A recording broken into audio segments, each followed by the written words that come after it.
আচ্ছা, তো এখানে যেটা ছিল সেটা হচ্ছে ক্রিয়েট নিউ সেগমেন্টে আমাদের পাচ্ছি ডকুমেন্ট, বুক এবং লাইব্রেরি। প্রত্যেকেরই ভিন্ন ভিন্ন পারপাস আছে।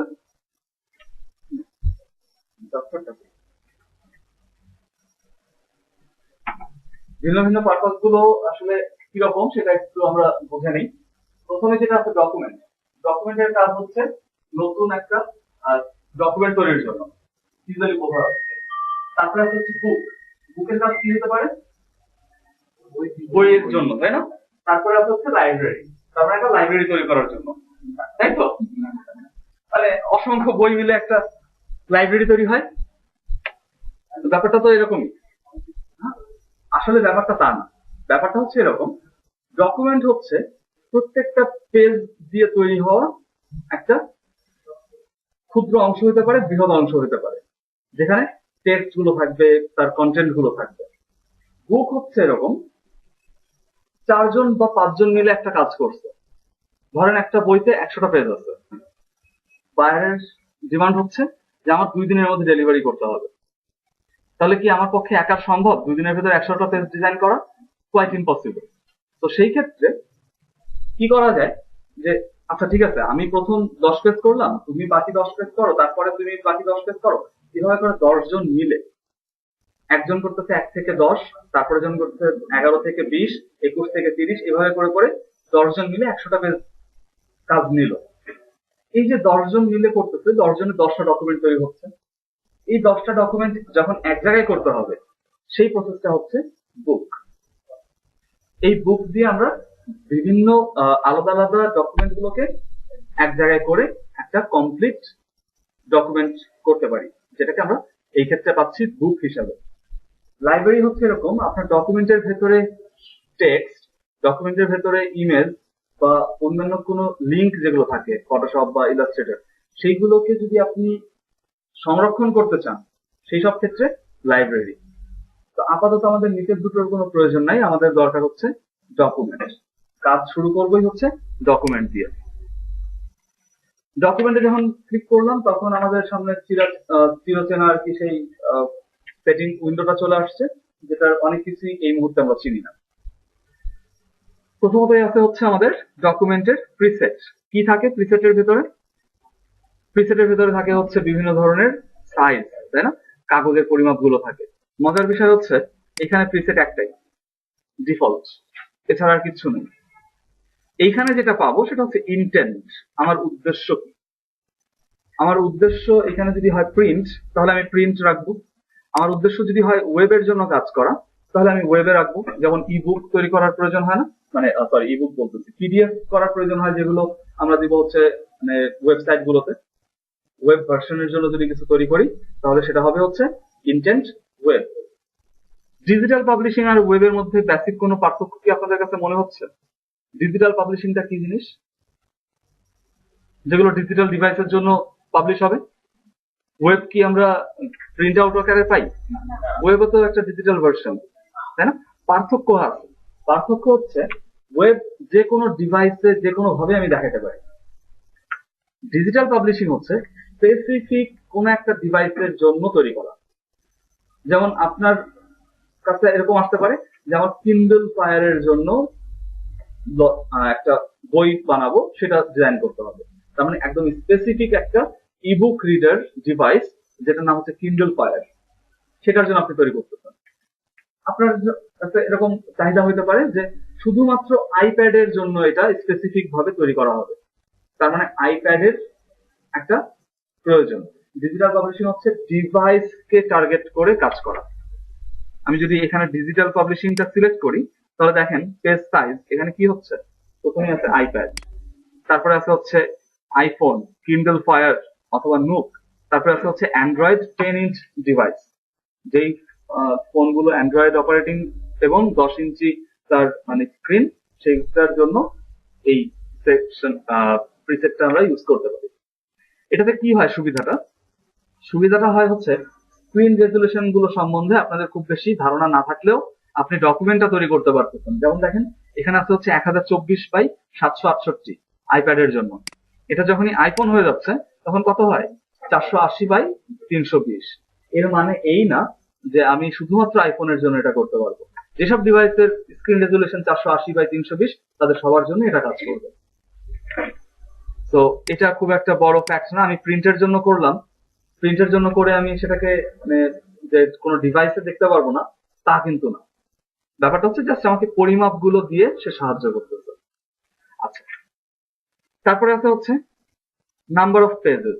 নাম্বার অফ পেজেস হচ্ছে আমার এই ডকুমেন্টটাতে মোট কতগুলো পেজ থাকবে সেই সংখ্যাটা আমি এখানে লিখবো। যদি আমি 100টা পেজের একটা বইয়ের কাজ করি একা, তাহলে এখানে আসলো হচ্ছে 100। তারপর আছে হচ্ছে স্টার্ট পেজ নাম্বার। আমি কত নাম্বার থেকে বইয়ের কাজটা বা এই ডকুমেন্টের কাজটা শুরু করতেছি সেই নাম্বারটা এখানে দিব। এক্ষেত্রে সবসময় 1 হবে না, এক্ষেত্রে 52-53 হইতে পারে, 19 বা 20ও হইতে পারে। কারণ কি? কারণ হচ্ছে আমি যেই সেকশন নিয়ে কাজ করতেছি সেই সেকশনটা কোন নাম্বার পেজ থেকে শুরু হয় সেই নাম্বার দিয়ে আমাকে শুরু করতে হবে। যেমন একটু আগে এক্সাম্পল হিসেবে বললাম যে বায়ারের ডিমান্ড হচ্ছে 2 দিনের ভেতরে 100 পেজের ডিজাইনটা কমপ্লিট করতে হবে। আমরা সিদ্ধান্ত নিলাম যে 10 জন মিলে এই কাজটা করবো। তার মানে 10টা আলাদা আলাদা সেগমেন্ট হয়ে গেছে। একজন করতেছে 01 থেকে 10 পর্যন্ত, আরেকজন করতেছে 11 নম্বর পেজ থেকে 20, তারপর 21 থেকে 29, এভাবে করে করে 91 থেকে 100 10 জন লোক লাগতেছে।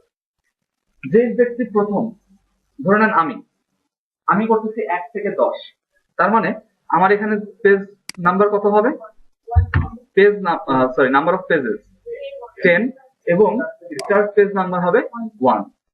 যেই ব্যক্তি 21 থেকে 29 করতেছে তার ক্ষেত্রে কি হবে?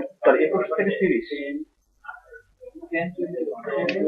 নাম্বার অফ পেজেস হবে হচ্ছে 10 এবং স্টার্ট পেজ নাম্বার হবে হচ্ছে 21, কারণ সে শুরু করতেছে 21 নম্বর পেজের কাজ থেকে, তাই না? তো এইভাবে করে আমরা স্টার্ট পেজ নাম্বারটা লিখতে পারি। এটা নিয়ে কারো কোনো মানে সংশয় আছে কিনা? নাই। একটু ডান পাশে আসি। ডান পাশে আছে হচ্ছে ফেসিং পেজেস, তার পাশে একটু টিক মার্ক দেয়া। ফেসিং পেজেসটা কি জিনিস সেটা একটু বুঝে নিই। আমরা যদি এটাকে একটা বই কল্পনা করি, বাম পাশে একটা পেজ আছে, তার ডান পাশে একটা পেজ আছে, তাই না? এই যে দুটো পেজ মুখোমুখি, এদেরকে বলা হয় ফেসিং পেজ। ঠিক আছে? পাশাপাশি যখন দুটো পেজ থাকে তখন তাদেরকে বলা হয় ফেসিং পেজেস এবং এদের একত্রে বলা হয় স্প্রেড। SPREAD,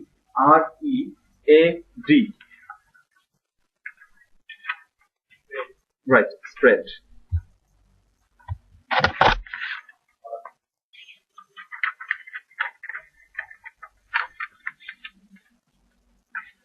এবার আমার যখন দরকার হচ্ছে একটা বইয়ের মতো ফেসিং পেজেস, তখন আমি কি করব?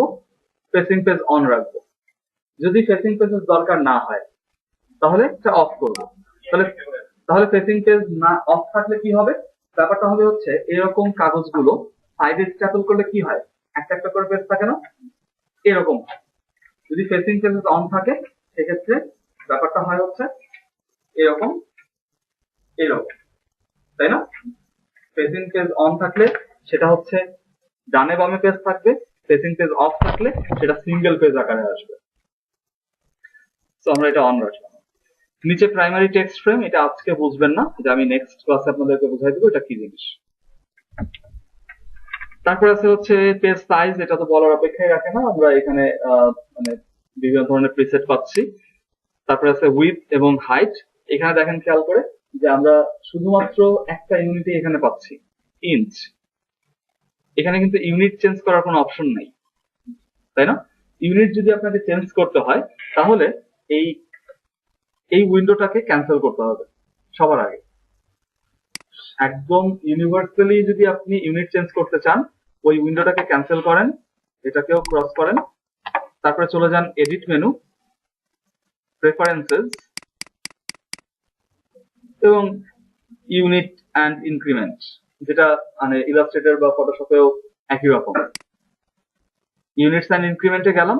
এবার দেখেন এখানে আছে হচ্ছে অরিজিন, আমি কি নিয়ে কাজ করতেছি, একটা স্প্রেড নিয়ে কাজ করতেছি, ফেসিং পেজেস, বা আমি শুধু পেজ নিয়ে কাজ করতেছি, অথবা এমনও তো হতে পারে যে আমি শুধুমাত্র বইয়ের যে বাইন্ডিং এরিয়াটা যেটাকে বলা হয় স্পাইন, সেই স্পাইন নিয়ে কাজ করতেছি।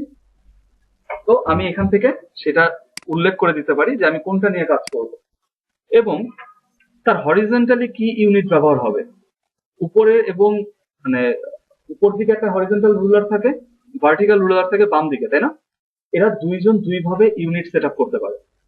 ফটোশপ বা ইলাস্ট্রেটরে কি হয়, যে কোনো একটা চেঞ্জ করলে আরেকটা অটোমেটিক ভাবে চেঞ্জ হয়, এই ক্ষেত্রে সেপারেট হবে। আমি হরিজন্টালি দিলাম হচ্ছে সে পয়েন্ট, ভার্টিক্যালিও দিলাম পয়েন্ট। তাহলে এখন কি হবে, আমি যদি নতুন ডকুমেন্ট নিতে যাই, ফাইল থেকে নিউ ডকুমেন্ট, তাহলে দেখেন এখানে পয়েন্ট আকারে চলে আসতেছে। আমি আবারও যাচ্ছি রেফারেন্স থেকে, ইউনিটস এন্ড ইনক্রিমেন্ট, স্প্রেড, এখানে দিলাম হচ্ছে ইঞ্চ, ভার্টিক্যালি দিলাম পিক্সেল। ওকে, ফাইল নিউ ডকুমেন্ট, দেখেন উইথ আকারে আসতেছে কি আমার হরিজন্টাল ইঞ্চ, আর ভার্টিক্যালি আসতেছে পিক্সেল হাইট। তো আমি চাইলে দুটো আলাদা আলাদা ইউনিট নিয়েও কাজ করতে পারবো এখানে। তো আমাদের আপাতত এত বেশি এক্সপার্ট হওয়ার দরকার নাই, আমরা খুব সাধারণ মানুষ, সাধারণ ভাবেই চলি। ওকে, নতুন ডকুমেন্ট আবার নেওয়ার প্রসেসটাতে আসি। তারপরে এখানে আছে ওরিয়েন্টেশন, মানে ল্যান্ডস্কেপ হবে না পোর্ট্রেট হবে।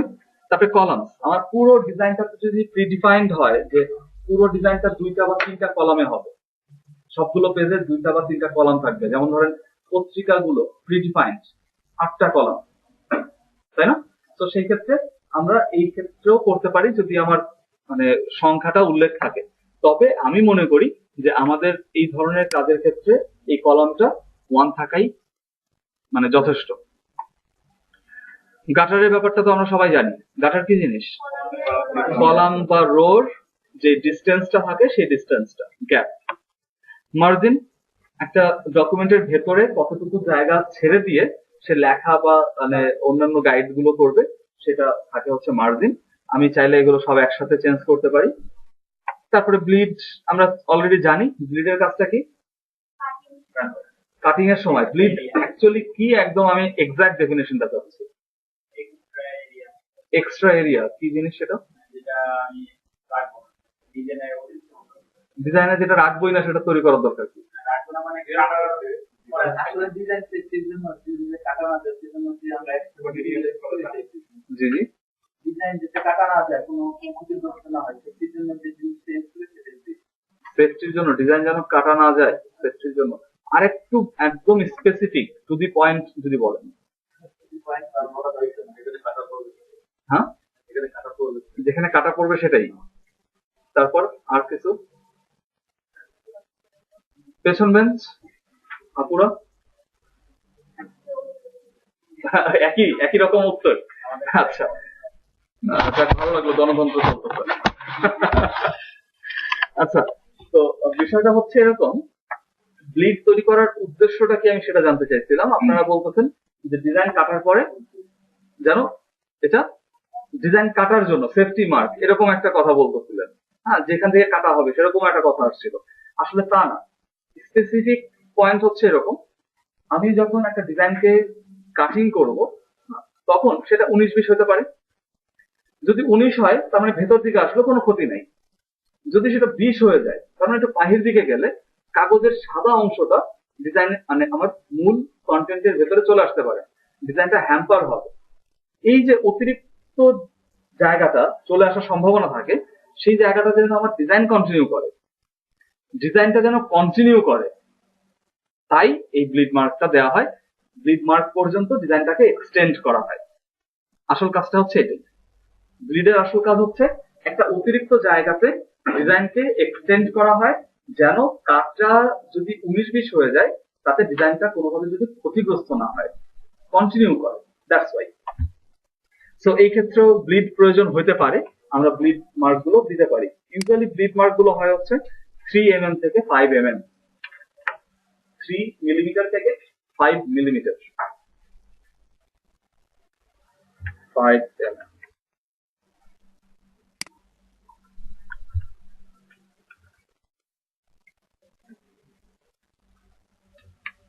যদি আমি 3 mm দেই তাহলে আসবে হচ্ছে 0.1181, যেটা 0.12। আমরা মানে গতদিনও মনে হয় ব্লিড মার্কের কথা বলছিলাম 0.125। তো সেক্ষেত্রে 3 mm টাই আমরা যদি ব্যবহার করি ক্ষতি নেই। তার নিচে আছে হচ্ছে ফ্লাগ। ফ্লাগ হচ্ছে একটা স্পেশাল এরিয়া, যেই এরিয়াটা ব্লিড মার্কের মতোই ডকুমেন্টের বাহিরের দিকে থাকে, এবং এটার মূল উদ্দেশ্য হচ্ছে কোনো না কোনো একটা ইনস্ট্রাকশন এখানে দিয়ে দেয়।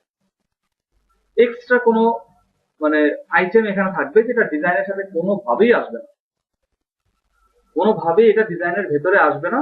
শুধুমাত্র রাইট এটা আসতে পারে, রেজিস্ট্রেশন মার্ক আসতে পারে, তারপরে এক্সট্রা কোনো হিন্ট থাকতে পারে যিনি প্রিন্ট কমান্ড দিবেন তার জন্য, ঠিক আছে। তো এটা হচ্ছে ধরে নেন আমাদের ইসের মতো মাইক্রোসফট ওয়ার্ডে ফুটার যেরকম থাকে ফুটনোট আকারে, ঠিক সেই রকম এরকম একটা জিনিস সেটা আমরা অ্যাড করতে পারি। তো ইউজুয়ালি স্লাগ ইউজ করা হয় যে কোনো একদিকে। খেয়াল করে দেখেন মার্জিনে এই লিংক অন ছিল, ব্লিডে এই লিংক অন ছিল, কারণটা কি? যে কোনো একটা চেঞ্জ করলে যেন আমাদের চারিদিকে একই ভ্যালু আসে, তাই না? কিন্তু স্লাগে লিংকটা ব্রোকেন, ভেঙে, মানে এটা লিংক আপ না। কারণটা একটাই, কারণ স্লাগ যে কোনো একদিকেই ব্যবহার করতে হয়, একদিকেই প্রয়োজন হয়, দ্যাটস ওয়াই। আপনারা সব দেখছেন কিন্তু আপনাদের অবজারভেশন পাওয়ার খুব খারাপ।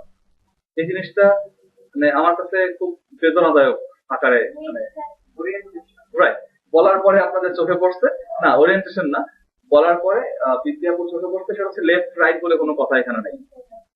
খেয়াল করে দেখেন মার্জিনের ভেতরে আছে হচ্ছে টপ বটম ইনসাইড আউটসাইড, কিন্তু লেফট রাইট বলে কোনো কথা এখানে নাই। খেয়াল করে দেখেন আপনারা এইদিকে একটু খেয়াল রাখেন, এবার এখানে লেফট রাইট চলে আসছে না? আসছে তো? আবার এখানে যদি আমি ফেসিং পেজ অন রাখি তাহলে এখানে ইনসাইড আউটসাইড। এখন কথা হচ্ছে যখন ফেসিং পেজটা আমি অফ করি তখন সেটা কি হয়? লেফট রাইট আসে। যখন আমি ফেসিং পেজ অন রাখি তখন ইনসাইড আউটসাইড আসে। ব্যাপারটা কি? ব্যাপারটা হচ্ছে আমি যদি এইভাবে রাখি, এটা কি ফেসিং পেজ?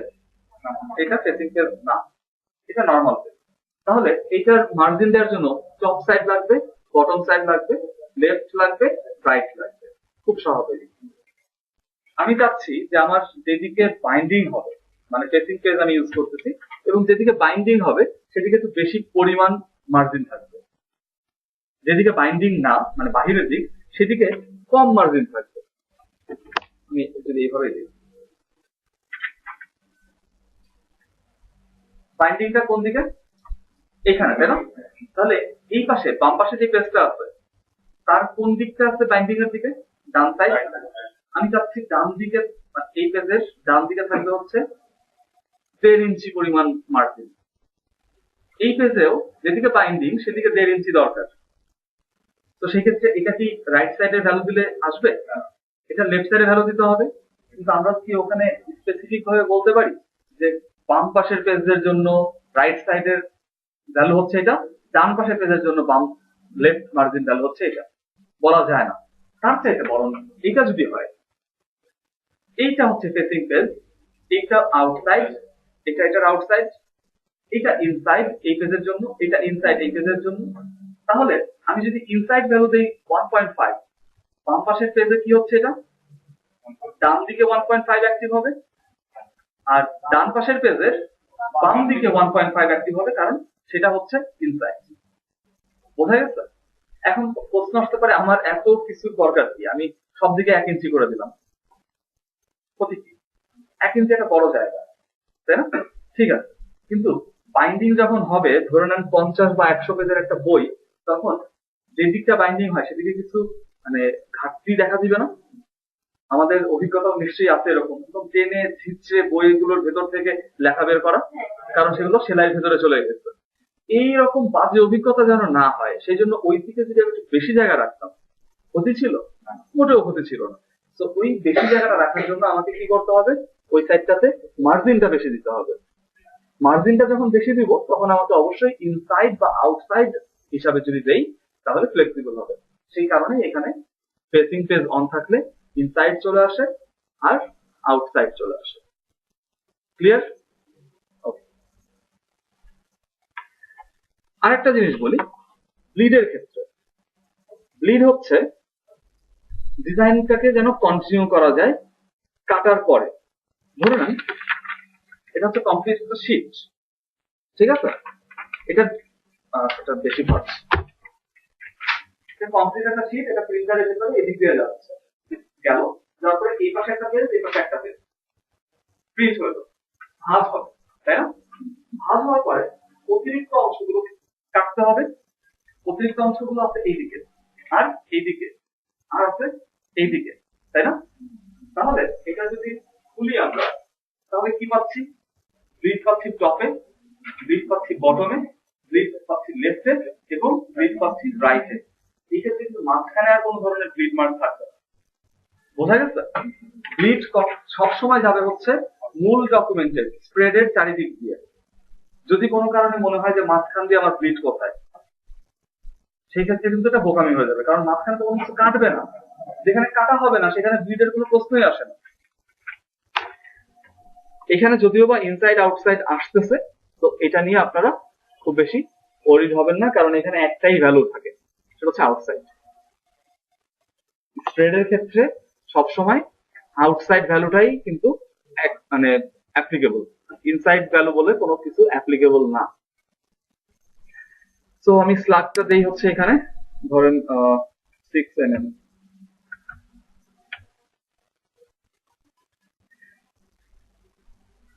এখানে আর কোনো জিনিস বোঝানোর নাই বা দেখারও নাই, তো সেক্ষেত্রে আমি এবার ওকে বাটনে প্রেস করি। পেজ নিচ্ছি কয়টা?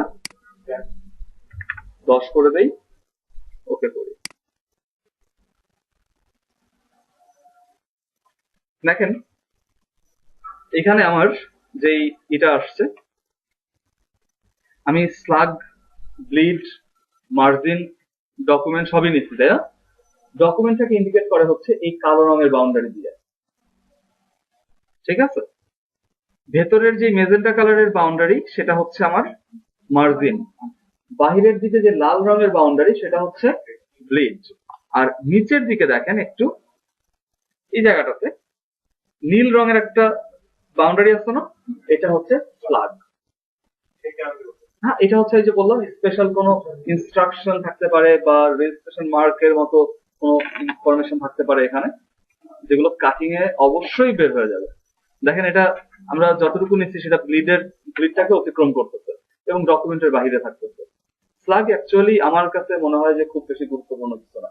এটা হয়তো আরো অন্য কোনো মানে এত বেশি হাই ফাপের কোনো কিছু তৈরি করছে যেটা এখন পর্যন্ত আমি শিখতে পারি, হতে পারে। তো মোটামুটি এই হচ্ছে ব্যাপার। এখন প্রশ্ন হচ্ছে আমি পেজ নিয়েছিলাম কয়টা? 10টা। আমি পেজ নিয়েছিলাম ফেসিং পেজেস, এখানে কয়টা পেজ দেখতেছি? মাত্র একটা। বাকি 9টা পেজ তো নাই, পাশাপাশি পেজ থাকার কথা ছিল সেটাও নাই। এটা দেখার জন্য আমরা যেটা করতে পারি সেটা হচ্ছে এটাকে একটু জুম আউট করি। ফটোশপ ইলাস্ট্রেটরের মতোই এটা জুম আউট করার প্রসেস, অল্টার স্ক্রল ডাউন যদি করি তাহলে জুম আউট হবে। এবার দেখেন তো 10টা পেজ আছে এখানে, 1 2 3 4 5 6 7 8 9 10। জি, এইভাবে আসলো কেন? প্রথম পেজটা একা, সবার শেষ পেজটাও একা, মানে যে আসে একা সে তো যায়ও একা, মাঝখানে না হয় অনেক ই আছে, বন্ধু বান্ধব গুলো থাকে। তো মূল কথা হচ্ছে এখানে এরকম ইনডিজাইনে ফেসিং পেজেস বেজোর গুলো ডান দিকে থাকে, জোর গুলো বাম দিকে থাকে।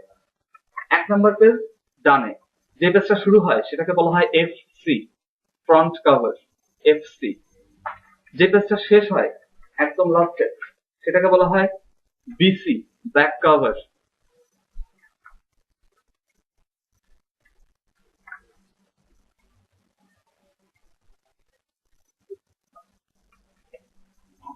প্রথমেরটা এফসি, শেষেরটা বিসি। এখন বইয়ের উপরের দিকটা একটাই থাকে এবং শেষেও একটাই থাকে, তাই না? ফ্রন্ট কভারও একটা, ব্যাক কভারও একা, সিঙ্গেল থাকে, এরা একটাই। তো সেই ক্ষেত্রে এরা সবসময় যেহেতু আমি বলছিলাম বেজোড় কি থাকে ডান দিকে, জোড় থাকে বাম দিকে। পেজ সংখ্যা ছিল আমার 10টা, 1 থেকে শুরু, বেজোড় সে কোথায় যাবে ডানে, তার মানে সে এই জায়গাটা দখল করে ফেলছে। 2 নাম্বার পেজ জোড় নিচে চলে আসছে বাম দিকে, তারপরে আরেকটা ডান দিকে 3 নাম্বার, এভাবে করে করে 9 নাম্বার এখানে, 10 নাম্বার এখানে। জুম ইন করার আরেকটা প্রসেস আমরা জানতাম, control space bar click drag, এরিয়াটা দেখাইলো। ডকুমেন্ট প্যান করার জন্য আমরা জানতাম স্পেস ধরে ড্র্যাগিং, তাই না? তো এই একই সিস্টেম এখানেও। আমরা যদি একটু মডিউলটা দেখি, সেটা হচ্ছে এরকম, 1 নাম্বার এবং 2 নাম্বার ইন্ট্রোডিউসিং উইথ ইনডিজাইন, যেটা আমরা শুরু থেকে করলাম, এবং 2 নাম্বারে ছিল হচ্ছে document setup. Why document setup is important, এটা বলার কোনো প্রয়োজন রাখে না যে ক্লায়েন্ট রিকোয়ারমেন্ট অনুযায়ী আমার ডকুমেন্ট সেটআপটা করতে হয়, কাদের উপরে বেস করে। ইউনিট সেটআপটা আমরা দেখলাম, এডিট মেনু থেকে প্রেফারেন্সেস এ গিয়ে আমরা ইউনিট গুলোকে চেঞ্জ করতে পারি। তারপরে আছে হচ্ছে নাম্বার অফ পেজেস কি জিনিস সেটা বুঝলাম। তারপরে আছে হচ্ছে ফেসিং পেজ বা স্প্রেড কি জিনিস সেটাও বুঝলাম, একটা ডকুমেন্ট তৈরিও করলাম। এবার আমরা একটু অন্যভাবে কাজ করি, আমরা এখানে আসি, এই পেজটাতে। এটা আমার 2 নাম্বার পেজ। 2 নাম্বার পেজে আমার চাহিদা হলো যে আমার মার্জিনটা একটু বেশি লাগবে। এখানে চারিদিক দিয়ে মানে 1/2 ইঞ্চি বা 1 ইঞ্চি যেটাই আছে, আমার এর থেকে বেশি দরকার মার্জিন। তাহলে কি করব? তাহলে যেটা করব সেটা হচ্ছে লেআউটে যাব। একটু লিখে রাখবেন এগুলো। লেআউট মেনুতে গিয়ে মার্জিনস এন্ড কলামস,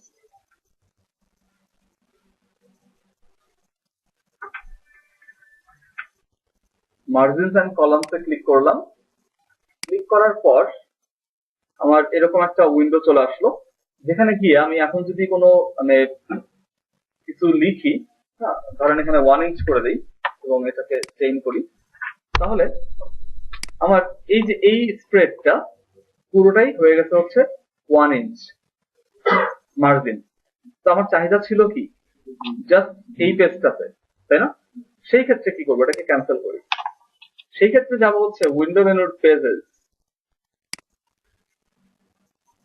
এটাকে একটু ডিফল্ট করে দিই আমি।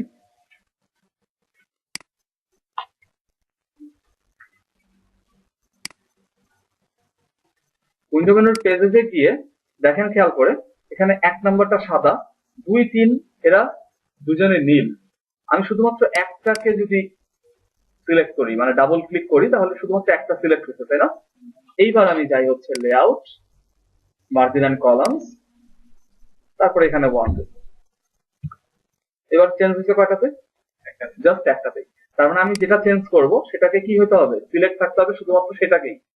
আমি যদি পুরোটাকে সিলেক্ট রাখি তাহলে সবাই মিলে চেঞ্জ হবে। আমার এখানে একই সাথে 3টা কলামও দরকার, সেক্ষেত্রে এই যে কলাম চেঞ্জ করলাম, তাহলে শুধুমাত্র এই পেজের 3টা কলাম তৈরি করা গেছে না? তৈরি করা সম্ভব। তো এবার ওকে করে দিলাম। তার মানে একদম ইন্ডিভিজুয়াল পেজে আমি গিয়ে মার্জিন এবং কলাম গুলোকে চেঞ্জ করতে পারতেছি। যে জিনিসটা আমাদের বলতেছিল হচ্ছে 3 number point, editing document setup and layout.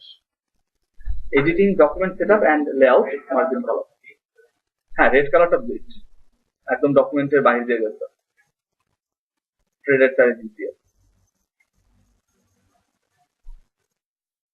Interface overview আমার মনে হয় না এটা দেওয়ার কিছু আছে, জাস্ট আমি আরেকবার একটু বলে যাই। উপরেরটা মেনু বার, তার নিচে কন্ট্রোল বার, যেটাকে অপশন বার হিসেবে আমরা চিনি, এবং এটা খুবই পাওয়ারফুল। আমাদেরকে কোনো প্যালেটে যাওয়ার প্রয়োজনই হয় না, এই কন্ট্রোল বারের ভেতরেই যাবতীয় সবকিছু পাওয়া যায় ম্যাক্সিমাম ক্ষেত্রেই। বাম পাশে আছে হচ্ছে টুল বার, যেগুলো সেগমেন্ট আকারে আছে, এবং মজার বিষয় হচ্ছে এই টুলগুলোর আমি খুব বেশি ব্যবহার করবোই না। আমরা বাম দিক থেকে শুধুমাত্র টাইপ টুলটাকে ইউজ করতে পারি, আর এখানে আছে হচ্ছে পলিগন টুল, যেটা শেপ অবজেক্ট তৈরি করার জন্য, আর এই ফ্রেম টুল। এই 3টা টুল ব্যবহার করে আমাদের মানে ইনডিজাইনের টুল প্যালেট টুলবারটাকে মানে ব্যবহার সীমাবদ্ধ রাখা যায়, এর বেশি কিছু না করলেও ক্ষতি নেই। তারপরে আমাদের আছে হচ্ছে স্ক্রিন মোড। স্ক্রিন মোডের ব্যাপারটা আমরা ফটোশপে দেখছিলাম হচ্ছে কয়েক রকম আছে, 3টা আছে। একটা হচ্ছে standard, full screen mode with menu bar, আর হচ্ছে full screen mode. Multi screen mode বলে কোনো স্ক্রিন মোড নেই, ঠিক আছে? ইলাস্ট্রেটরে কোনো ধরনের স্ক্রিন মোডের প্রয়োজন ছিল না, ইনডিজাইনে স্ক্রিন মোড আছে। আমরা যদি একটু দেখি, আমি দেখি এখানে ফাইলটা আছে কিনা।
আচ্ছা, ধরেন আমরা এরকম কোন একটা জায়গায় আছি, এই অবস্থায় আমি দেখতে যাচ্ছি যে শুধুমাত্র প্রিন্টেবল এরিয়া, তাহলে একটা স্ক্রিন মোডে আমাদেরকে যেতে হবে। সেই স্ক্রিন মোডটা হচ্ছে এরকম, ভিউ মেনু থেকে স্ক্রিন মোড, তারপরে প্রিভিউ যদি করি তাহলে শুধুমাত্র প্রিন্ট হবে যতটুকু, দেখেন ডকুমেন্ট সাইজ যতটুকু, ততটুকুই আমাকে দেখাচ্ছে।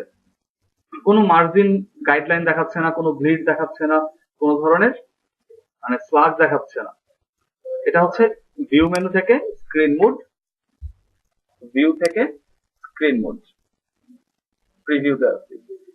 যদি আমি ব্লিড এরিয়া সহ দেখতে চাই, সেক্ষেত্রে আমি কি করব, স্ক্রিন মোড ব্লিড। তাহলে এই ডকুমেন্টে যদি কোনো ব্লিড সেটআপ থাকে, সেই ব্লিড সহ ডিজাইনটা দেখাবো। তারপরে আছে হচ্ছে ভিউ থেকে screen mode slug, that means slug area সহ ডিজাইনটা দেখাবে। আর একটা হচ্ছে প্রেজেন্টেশনের ব্যাপারটা হচ্ছে এরকম যে আপনার পুরো মানে ডিজাইনটাকে ভিউটা হবে এইরকম, চারিদিক দিয়ে কালো, মাঝখানে শুধুমাত্র আপনার ডকুমেন্ট, এবং মানে নিচে যাওয়া প্লাস উপরে যাওয়ার জন্য, মানে নিচে যাওয়ার জন্য নর্মালি ক্লিক, উপরে যাওয়ার জন্য শিফট ক্লিক করলে উপরের দিকে পেজে আসে। ঠিক আছে? জি, এখানে যে পেজ নাম্বার দিচ্ছেন, এটা কি পেজের সাথে দিয়ে দেওয়া নাকি? এটা হ্যাঁ, এই জিনিসটাও শিখবো আমরা, মানে কিভাবে করতে হয় এই জিনিসটাও শিখবো। পেজ নাম্বার দেওয়া, তারপরে যে উপরে রানিং হেডার্স আছে, রানিং হেডার্স দেওয়া, তারপরে এখানে চ্যাপ্টার নাম্বার গুলো, তারপরে এইভাবে করে সবই শিখবো। ঠিক আছে? আচ্ছা, তাহলে আমরা দেখলাম কি স্ক্রিন মোড আছে এখানে মোটামুটি 5 ধরনের, হ্যাঁ, মানে অ্যাকচুয়ালি 4 ধরনের। প্রথমটা হচ্ছে নর্মাল, তারপর একটা প্রিভিউ, ব্লিড, স্লাগ, এই কয়টা স্ক্রিন মোড। আর একটা হচ্ছে প্রেজেন্টেশন। অ্যাকচুয়ালি শর্টকাট, মানে যেরকম ফটোশপে এফ বাটন প্রেস করলে স্ক্রিন মোড চেঞ্জ হয়, এখানে আসলে সবগুলোর জন্য শর্টকাট নাই, শুধুমাত্র ডাব্লিউ প্রেস করলে, যদি ডাব্লিউ প্রেস করি তাহলে নর্মাল থেকে প্রিভিউতে যাবে, আবার নর্মাল থেকে প্রিভিউ থেকে নর্মালে, এইভাবে করে টগল করবে। ডাব্লিউ, শিফট ডাব্লিউ দিলে প্রেজেন্টেশন, শিফট ডাব্লিউ প্রেজেন্টেশন, আর শুধু ডাব্লিউ হচ্ছে normal to preview, preview to normal.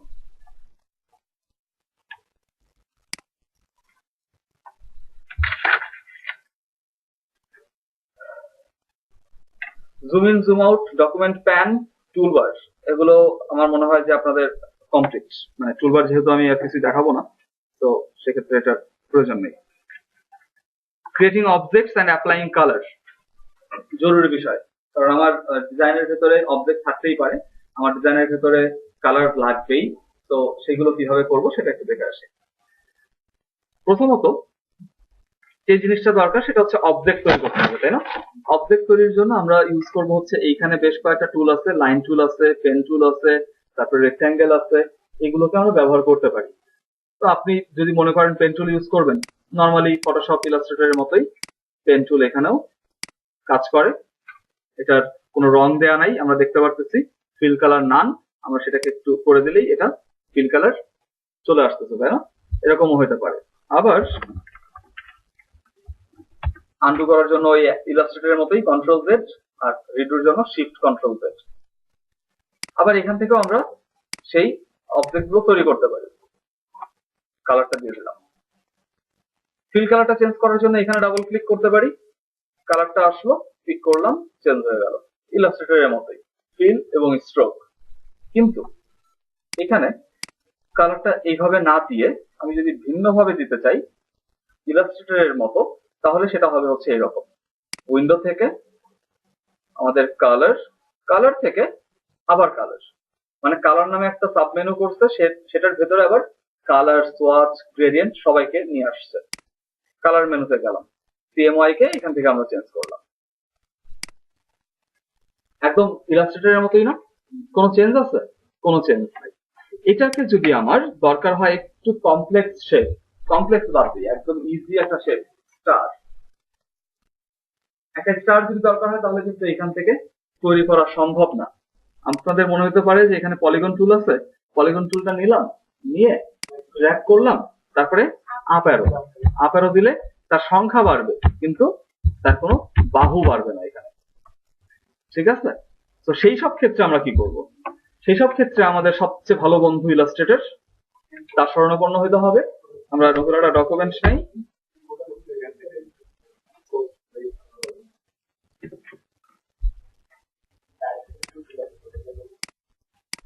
আমরা নতুন ডকুমেন্টে গিয়ে এখানে একটা স্টার ড্র করি। এটার ফিল কালারটা আমরা চেঞ্জ করে দিই।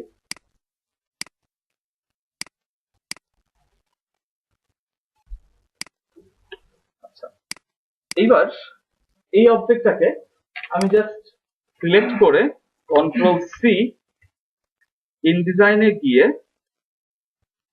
কন্ট্রোল ভি, যদি এতটুকুই করেন তাহলে যথেষ্ট।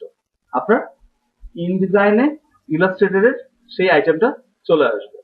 আপনি যদি এরকম মনে করেন যে না, আমি এই অবজেক্টটাকে এইভাবে না, আমি পুরো ফাইলটা সহ চাচ্ছি, মানে স্মার্ট অবজেক্ট যেরকম থাকে না ফটোশপে, সেরকম একটা ফ্যাসিলিটিস চাচ্ছি, তাহলে কি করব? তাহলে ইনডিজাইনের ইলাস্ট্রেটরে সেই মানে আইটেমটা তৈরি করে এটাকে সেভ করে, ফাইল থেকে সেভ করে ডকুমেন্টটা। আমি ধরে নিচ্ছি ফাইল থেকে সেভ, ডেস্কটপ, আনটাইটেলড এআই।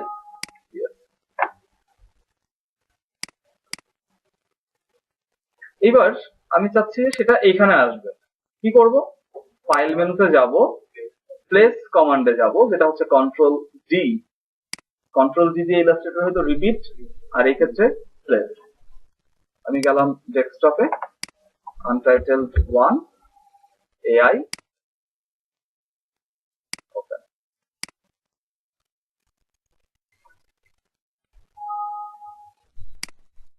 কি বলছো?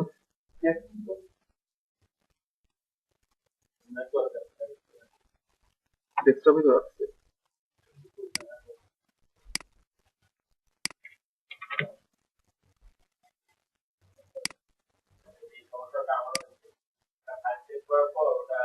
আচ্ছা, দেখেন এবার আমাদের এখানে চলে আসছে, মানে ফাইল থেকে প্লেস করার পর আমি একটা এআই ফাইলকে দেখাইলাম, কার্সরটা একটু চেঞ্জ হয়ে গেছে, তাই না? এবার আমি যদি এটাকে ক্লিক করে ড্র্যাগ করে একটা বাউন্ডারি করি, তারপরে ছেড়ে দেই, কি সমস্যাটা? ও, এটা সমস্যা হচ্ছে এখানে যে আমি এটাকে প্রিন্ট এরিয়ার ভিতরে রাখি।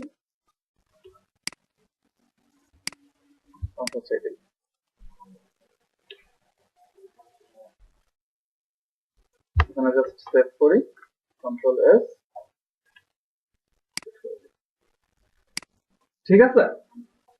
তাহলে আমি ওইভাবে যদি আনতে চাই এআই ফাইলে সেভ করব, অবশ্যই আমার অবজেক্টটা থাকতে হবে হচ্ছে আর্টবোর্ডের ভেতরে, তারপরে সেটাকে ফাইল মেনু থেকে, ইনডিজাইনের ফাইল মেনু থেকে প্লেস কমান্ডে এসে যেখানে চাই সেখানে ড্র্যাগ করে ছেড়ে দিব। ক্লিয়ার? এইবার যদি আমি এটা রং পরিবর্তন করতে চাই সেই ক্ষেত্রে কি করব? সেই ক্ষেত্রে দেখেন এটা একটু কমপ্লেক্স হয়ে যাবে। কিরকম? এটাকে সিলেক্ট করে আমি কালার মেনু থেকে এটাকে সিএমওয়াই তে যাই, তারপরে কালারটা চেঞ্জ করতে যাই। কি হচ্ছে দেখেন তো, পুরো এই ফ্রেমটা, এই যে পুরো বাউন্ডারিটা, এটাতে কালার আসবে। এটা হচ্ছে এটার একটা ডিসঅ্যাডভান্টেজ। আমি যদি এখান থেকে শুধুমাত্র কন্ট্রোল সি এবং এখানে এসে কন্ট্রোল ভি দিয়ে এটাকে পেস্ট করতাম, তারপরে যদি কালার চেঞ্জ করতাম সিএমওয়াই কে, তাহলে অবজেক্টের কালার চেঞ্জ হয়। তাহলে এটা আসতে হচ্ছে পুরো একটা বাউন্ডারি মানে আকারে যতটুকু ফ্রেম তৈরি করবেন ততটুকু একটা অবজেক্ট হিসাবে দেখাবে। ওর ভেতরে কি অবজেক্ট আছে সেটা ফ্যাক্ট না, আপনি যেটা বলছেন ইমেজ আকারে ব্যাপারটা ওরকমই। তাহলে সুবিধা অসুবিধা দুইটাই আছে এখানে। সুবিধাটা কিরকম? সুবিধাটা হচ্ছে দেখেন, এই ক্ষেত্রে আমি একটু আনডু করি, এবার এখানে পেস্ট হয়েছে। সুবিধা হচ্ছে এই অবজেক্টটা আমি এবার একটু চেঞ্জ করি ইলাস্ট্রেটরে, ডিরেক্ট সিলেকশন টুল দিয়ে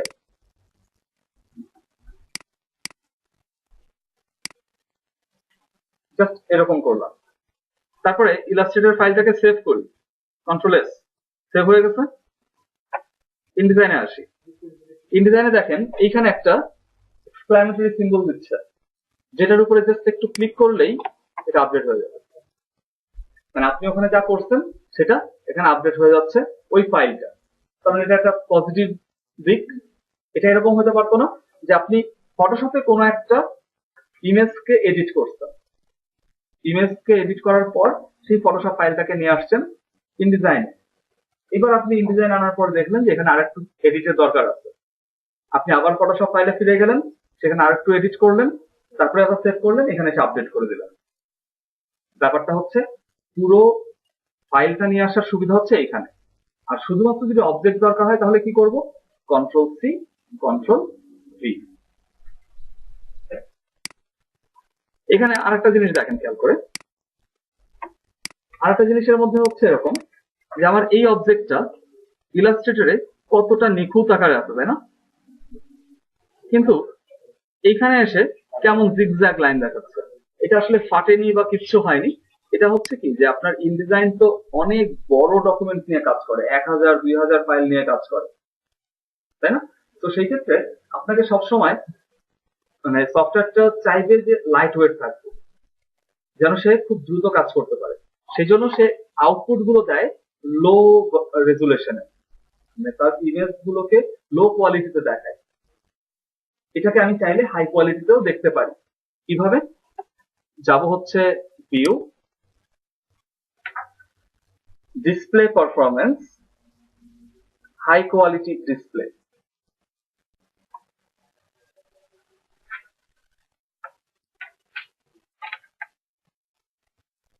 display performance, high quality display.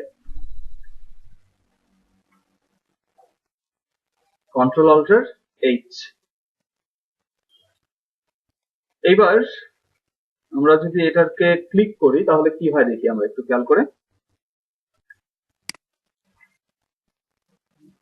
ঠিক আছে, এবার স্মুথ হয়ে গেছে না? তো হাই কোয়ালিটি ডিসপ্লের কারণে এটা এখন স্মুথ দেখাচ্ছে। আর একটু আগে ছিল হচ্ছে টিপিক্যাল ডিসপ্লে, যেটা হচ্ছে ফার্স্ট ডিসপ্লে, মানে কোয়ালিটিটাকে সে লুজ করে তারপরে আপনাকে আউটপুট দিবে। তো মোটামুটি এই হচ্ছে আমাদের 9 নম্বর, 10 নম্বর এবং 11 নম্বর option. That means creating objects, applying colour, আর হচ্ছে কন্ট্রোল কালার প্যানেল, আর ছিল importing shapes and objects from Illustrator. কারো কোনো কোশ্চেন যদি এই সব এরিয়াতে থাকে করতে পারেন। আমি কোনো ছবি আচ্ছা, আমরা এখান থেকে একটা ইনডিজাইন থেকে ইলাস্ট্রেটরে হ্যাঁ নেওয়া যাবে। হ্যাঁ, কালার দিব।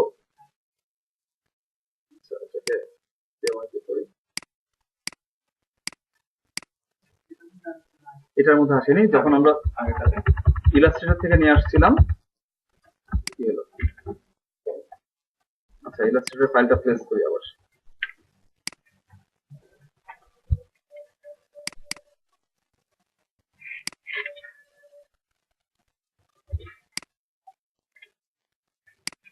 এবার এই হলুদ বক্সটা, এই নীল বক্সটা, তাই তো? এগুলোর সাথে আমরা আস্তে আস্তে পরিচিত হবো, আজকেই না। আজকে হতে গেলে মানে আরো মাথা খারাপ হয়ে যাবে, 2 নম্বর ক্লাসে আমি লোক পাবো না। আচ্ছা, তো 10, 11, 12, সরি 9, 10, 11 যদি হয়ে যায়, কারো কোনো কোশ্চেন যদি না থাকে, সেক্ষেত্রে আমরা পরের অপশনে চলে যাই, সেটা হচ্ছে টাইপ টুল। টাইপ টুলটা শেখানোর মতো কিচ্ছু নাই, খুব ইজি জিনিস। আপনি একটা কিছু লেখার দরকার, কি করবেন? টাইপ টুলে যাবেন, তাই না? খুব স্বাভাবিকভাবে টাইপ টুলটা হচ্ছে এখানে, টাইপ টুল নিলাম, নিয়ে এবার আমার যদি একটা সিঙ্গেল সেন্টেন্স দরকার হয়, সিঙ্গেল সেন্টেন্স যদি দরকার হয় তাহলে কি করব? একটা ক্লিক। আর যদি একটা বাউন্ডারি দরকার হয় তাহলে ক্লিক করে ড্র্যাগ। এই তো শিখছিলাম ফটোশপে। ক্লিক করি, কাজ হয়নি, তাহলে ওখানে ডাবল ক্লিক, তাতেও কাজ হয়নি। এটা শুধুমাত্র বাউন্ডারিতে কাজ করে, মানে এরিয়া টাইপ টুল যেরকম ঠিক সেরকম, একটা বাউন্ডারি ছাড়া সে কোনোভাবেই অ্যাক্টিভ হবে না। একটু নোট রাখবেন এই জিনিসটা। ইনডিজাইনে টাইপ টুল ক্লিক করে ড্র্যাগ করার পর ব্যবহার উপযোগী হয়।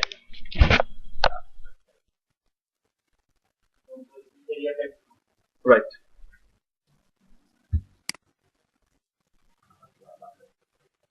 আচ্ছা, এবার কি করতেছি? এবার ক্লিক করে একটা এরিয়া ড্র্যাগ করলাম। এবার দেখেন আমার এখানে লেখাগুলো চলে আসছে, তাই না? সরি, মানে লেখার জায়গাটা চলে আসছে। এবার আমি চাইলে এখানে বেশ কিছু টেক্সট লিখতে পারি, খুব সহজেই ফিল টেক্সট করা যায় হচ্ছে টাইপ মেনু থেকে, fill with place holder text. তাহলে এই বাউন্ডারি এরিয়া অনুযায়ী সে কিছু প্যারাগ্রাফ জেনারেট করবে এবং লেখাটা হয়ে যাবে। হ্যাঁ, ডামি টেক্সট এটা। আচ্ছা, এটাকে ওকে করার জন্য, মানে এই কাজটা যে হয়ে গেছে কনফার্ম করার জন্য আমরা যেটা করতে পারি সেটা হচ্ছে এসকেপ বাটনে প্রেস করব। কিবোর্ডে এসকেপ বাটনটা প্রেস করলে এটা কনফার্ম হয়ে যাবে।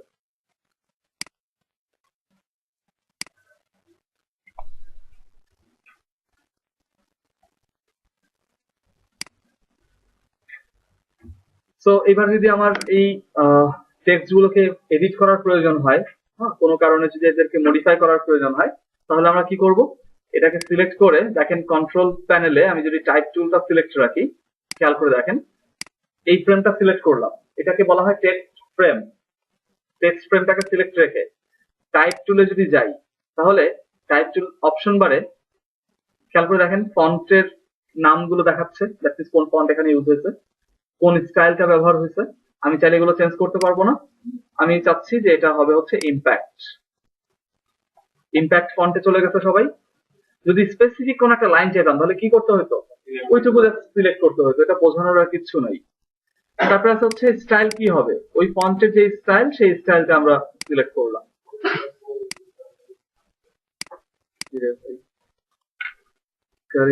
যাই দেখি, এখান থেকে ইটালিক দরকার হলে ইটালিক বা আদার্স কোনো কিছু দরকার হলে আমরা সেগুলো সিলেক্ট করতে পারি। তারপরে ফন্টের সাইজ ইনক্রিজ বা ডিক্রিজ করার জন্য আমাদের ফন্ট সাইজ জায়গাটা আছে, আমরা জানি সবাই এটা কি কাজ করবে। তার নিচে যে আছে তাকে কি বলে? লিডিং। লিডিং এর কাজ কি? দুটো লাইনের মাঝখানে গ্যাপ কন্ট্রোল করে, তাই না? তো আমি যদি এটাকে নর্মাল করে দিই একটু, তারপরে যদি এই ভ্যালুটাকে অটোর পরিবর্তে আমি দেই 18, তাহলে দেখা যাচ্ছে যে এদের মাঝখানে গ্যাপ গুলো ইনক্রিজ হচ্ছে, তাই তো? একটু জুম করি এই জায়গাটা। যদি এটাকে আমি আরো বেশি দেই 36, আরো বেশি হচ্ছে, যদি কম দিই তাহলে কমে যাবে, তাই না? লিডিং এর কাজ তো এটাই, আমরা সবাই জানি। আচ্ছা, তারপরে এখানে কি আছে? এখানে আছে হচ্ছে সবগুলো ক্যাপিটালে দেখানোর জন্য অল ক্যাপ। তারপরে আছে হচ্ছে সুপার স্ক্রিপ্ট, দ্যাট মিন্স কোন একটা স্পেশাল ক্যারেক্টার, মানে যেমন ফোর্থ ফ্লোর, হ্যাঁ, টিএইচ কে উপরে দিতে হবে, 1 a স্কয়ার। তো এরকম ক্ষেত্রে আমরা সুপার স্ক্রিপ্ট ইউজ করতে পারি। তারপরে নিচের দিকে আছে হচ্ছে স্মল ক্যাপস, যেটা প্রথম অক্ষরটা যেটা ক্যাপিটালে লেখা সেটাকে বড় করে দেখাবে, আর যেগুলো স্মল ক্যারেক্টারে লেখা সেগুলোকে ছোট করে ক্যাপিটাল লেটারে লিখবে। তারপরে আছে সাবস্ক্রিপ্ট। সাবস্ক্রিপ্ট হচ্ছে ফুট সাইডে থাকে, যেমন হচ্ছে সাংকেতিক কোনো কিছু লিখতে গেলে H2O, কার্বন ডাই অক্সাইডের CO2, তাই না, এই ধরনের জিনিসগুলো সাবস্ক্রিপ্ট। তারপরে উপরে আছে হচ্ছে আন্ডারলাইন, তার নিচে আছে হচ্ছে স্ট্রাইক থ্রো। আন্ডারলাইন কি করবে, লাইনগুলোর নিচে একটা আন্ডারলাইন ড্র করবে, আর স্ট্রাইক থ্রো হচ্ছে লেখাটাকে কেটে দেওয়ার জন্য একটা দাগ দিয়ে। এটা কি ম্যাট্রিক্স লেখা আছে যে ফাংশনটা, এটাকে কি বলে ফটোশপ ইলাস্ট্রেটরে? কার্নিং। কার্নিং এর কাজ কি, দুটো ক্যারেক্টারের মাঝখানে স্পেস কন্ট্রোল করে। এখানে ম্যাট্রিক্স বলতে কি বোঝায়? আমি সত্যি সত্যি আজকে চেয়ার ছেলে হবে, যার গায়ে যা লাগে। হ্যাঁ, ম্যাট্রিক্স বলতে 0 1। আমি ক্লাসে বলছি ম্যাট্রিক্সটা কি জিনিস, আর এখানে আরেকটা ফাংশন আছে অপটিক্যাল, সেটা কি জিনিস আমি বলছি, কিন্তু আমার স্পষ্ট মনে আছে।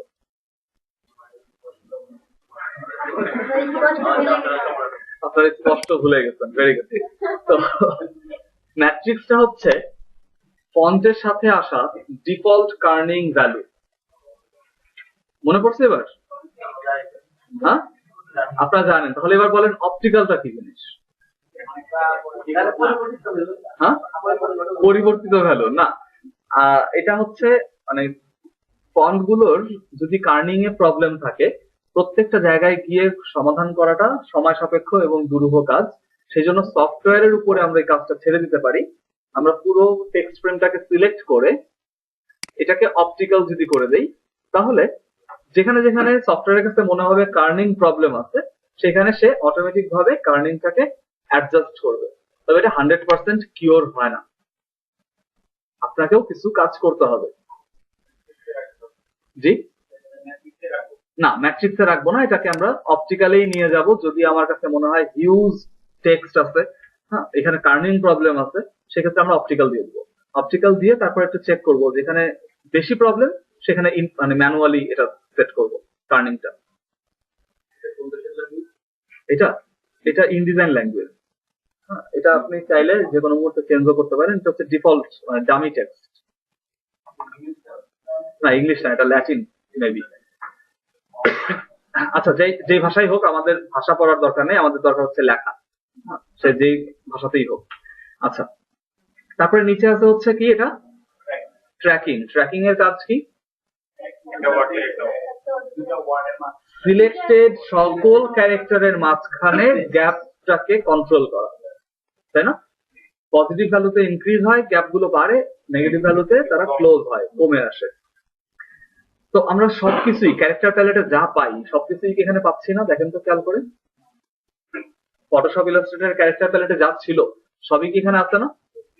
সাথে এই যে হরিজন্টাল স্কেল, তারপরে ভার্টিক্যাল স্কেল, বেসলাইন শিফট, এগুলো আছে। হ্যাঁ, টি বাঁকানোটা হচ্ছে স্কিউ, যেটা ইলাস্ট্রেটরে মনে হয় আছে। আমরা যদি ক্যারেক্টার প্যালেট অন করি, আচ্ছা এইখানে এটা নাই, এটা আছে হচ্ছে ক্যারেক্টার রোটেশন, আর ওখানে আছে হচ্ছে ক্যারেক্টার স্কিউ। স্কিউ এর কাজটা হচ্ছে কি, যে একটু হেলে দিবে। হ্যাঁ, মানে ইটালিক করার জন্য এটা ব্যবহার করা যেতে পারে, এটা ইলুশন তৈরি করার জন্য এটা ব্যবহার করা যেতে পারে।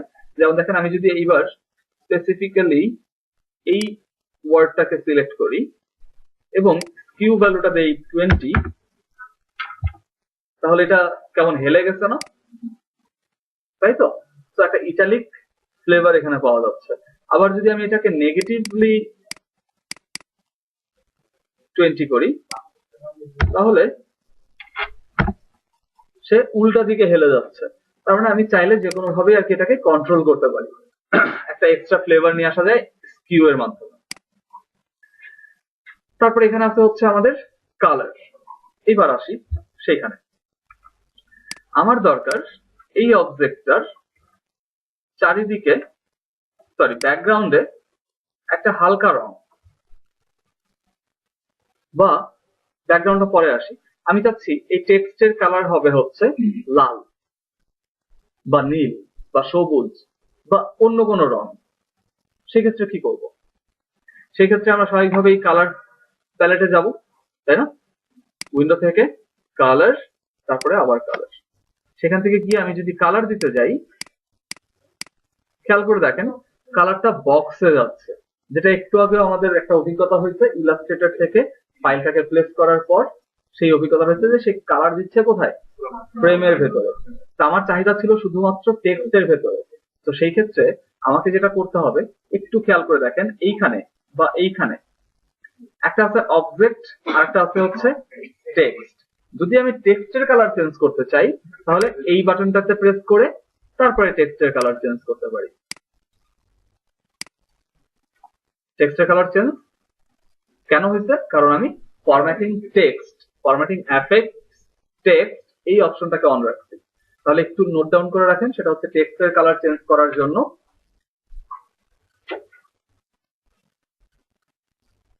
কালার প্যালেটের টেক্সট অপশনটি অন রাখতে হবে।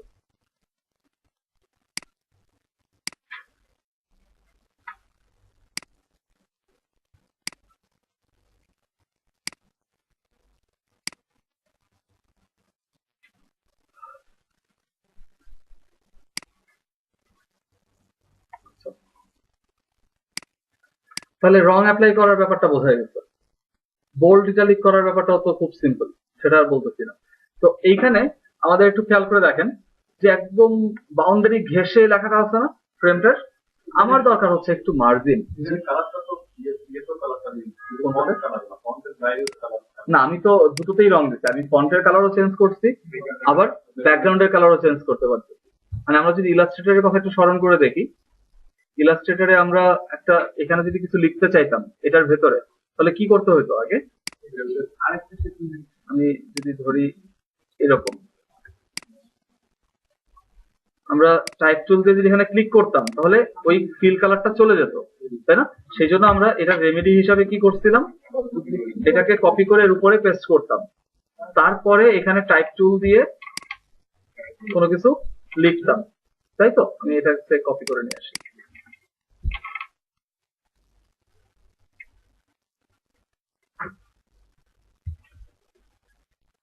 লেখাটা তখন আসলো। এখানেও যে প্রবলেমটা আছে দেখেন, একদম লেখাটা এই বাউন্ডারি ঘেঁষে আছে, এইখানেও সেই প্রবলেমটা তৈরি হয়েছে ইনডিজাইনে, তাই না? আমার এখন সমস্যার সমাধান লাগবে, ব্যাকগ্রাউন্ডের কালারটা দরকার, আবার একটু মার্জিনও দরকার।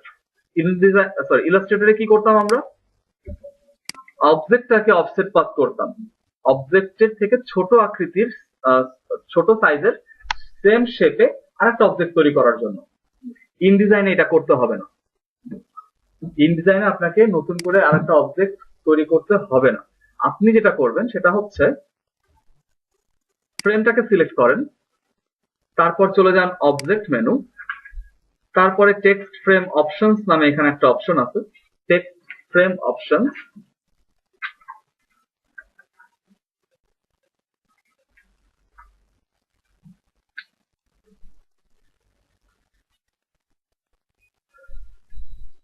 ক্লিক করলাম টেক্সট ফ্রেম অপশনসে। এইবার এইখানে দেখেন ইনসেট স্পেসিং নামের যে সেকশনটা একদম মাঝখানে, ইনসেট স্পেসিং, এটার কাজ হচ্ছে ভেতর দিকে নিয়ে আসা। আমি যদি এখানে চেইনটা অন রেখে পজিটিভলি ভ্যালু ইনক্রিজ করি তাহলে সে কি ভেতর দিকে চলে আসতেছে না, চারিদিক থেকে ছোট হয়ে আসতেছে, অরিজিনাল শেপটা এবার ওকে করে দিই। তাহলে আমরা যদি এবার একটু এখানে খেয়াল করি তাহলে দেখবো যে আমাদের এখানে একটা মার্জিন আমরা তৈরি করতে পারছি। প্রসেসটা কি ছিল, টেক্সট ফ্রেমটাকে সিলেক্ট রেখে object menu, text frame option, সেখান থেকে ইনসাইড স্পেসিং এ মানে লিঙ্কটা অন রেখে পজিটিভলি তাকে ইনক্রিজ করছি, তাতে করে চারিদিক থেকে সমানভাবে ছোট হয়ে আসছে অবজেক্টটা। এখানে কোনো নেগেটিভ ভ্যালু অ্যাপ্লিকেবল না, বাইরে যাবে না, ইনসেট মানেই হচ্ছে ভেতর দিকে আসা। আচ্ছা,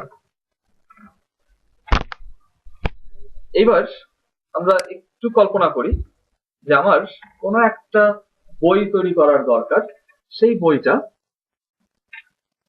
ধরে নিলাম বই বাদ দিই, আপাতত একটা গল্পের কথাই চিন্তা করি, একটা গল্প যেখানে বেশ ক্যারেক্টার আছে, বেশ কিছু সংখ্যক ক্যারেক্টার আছে। আমি যদি কপি করি সবকিছু,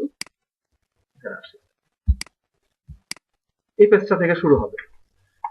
এবার আমি কি করব, এই পুরো জায়গাটা আমার টেক্সট থাকবে আর কিচ্ছু না। সিলেক্ট করলাম, মানে সিলেক্ট বলতে ভুল বললাম, মানে ড্র্যাগ করতেছি টাইপ টুল দিয়ে, ছেড়ে দিলাম। এবার কপি করে নিয়ে আসা অবজেক্টটাকে এখানে পেস্ট করলাম। এইভাবে করে আমি আনতে পারি। আবার জি হ্যাঁ, ওটার ব্যাপারে আসবো ভাইয়া। তো এইখানে আমি এইভাবে করেও কপি পেস্ট করতে পারি। আবার আমি যদি এরকম করি, একটা টেক্সট ফাইল তৈরি করি আমি,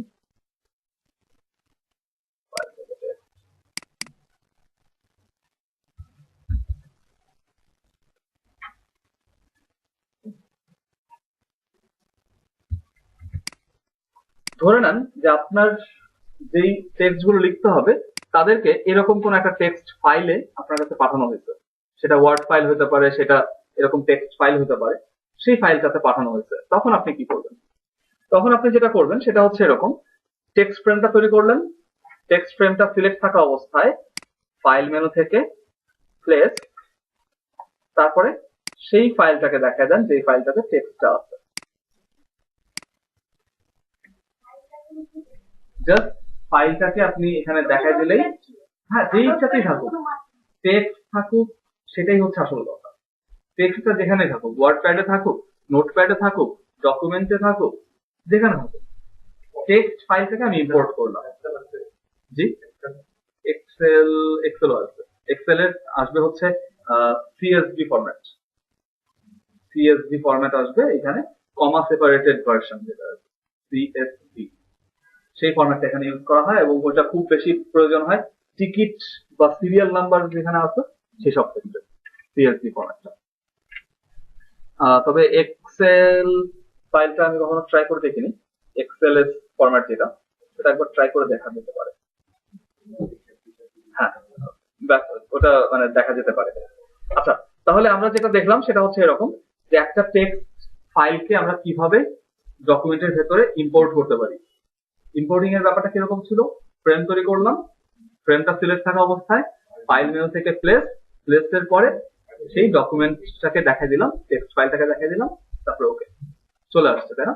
তো আমার ডকুমেন্টটাতে টেক্সট ছিল অনেক বেশি, কিন্তু ফ্রেমটা হচ্ছে ছোট, যে কারণে একটু খেয়াল করে দেখেন, আমরা সবাই চিনি এই চেহারাটাকে, তাই না? ইলাস্ট্রেটর এটা আসে, এটাকে কি বলে? কাজটা কি?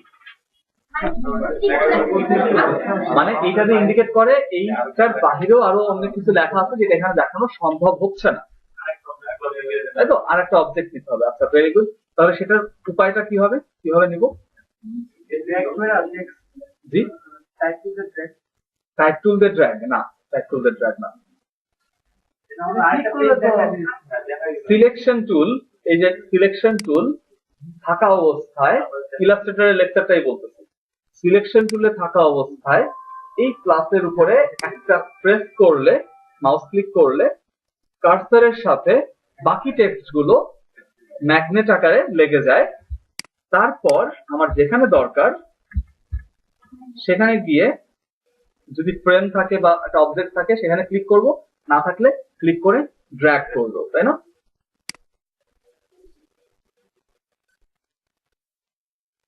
ছেড়ে দিলাম, এরপরেও দেখা যাচ্ছে। আচ্ছা এটাকে এখানে না রেখে টেক্সটটাকে আমি এখানে রাখি, মাঝখানে দুটো পেজ ফাঁকা রাখি, ঠিক আছে? যা থাকে থাকুক, এটা মানে 36 পেজের একটা টেক্সট, তো এত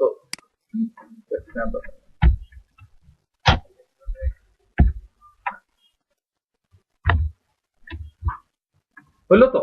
মানে এখানে একটা টেক্সট আসলো, এখানে একটা টেক্সট আসলো, এখানে টেক্সট আসলো, এটাকে বলা হয় টেক্সট থ্রেডিং। মানে যখন আমি লাল সিম্বলটা দেখি সেটা ইন্ডিকেট করে সেটা হচ্ছে টেক্সট ওভারসেট, মানে অতিরিক্ত হয়ে গেছে। আর যখন আমি তাকে বের করে ভিন্ন ভিন্ন ফ্রেমে নিয়ে যাই তাকে বলা হয় টেক্সট থ্রেডিং। মানে এই ফ্রেমের সাথে ওই ফ্রেমটা সুতা দিয়ে বাঁধা, থ্রেড থ্রেড আকারে রাখা আছে। এখানে যে বিষয়গুলো ঘটনাটা ঘটে সেটা হচ্ছে এরকম,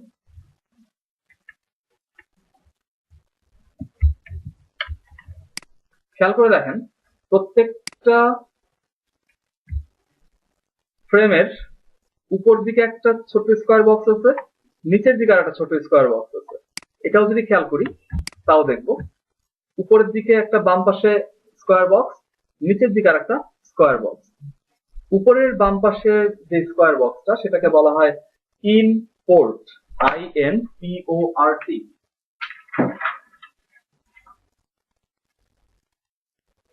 যেটা যে পোর্টের মাধ্যমে ভেতরে আসবে, এবং নিচেরটাকে বলা হয় আউট পোর্ট, লোয়ার রাইট সাইডে যেটা আছে।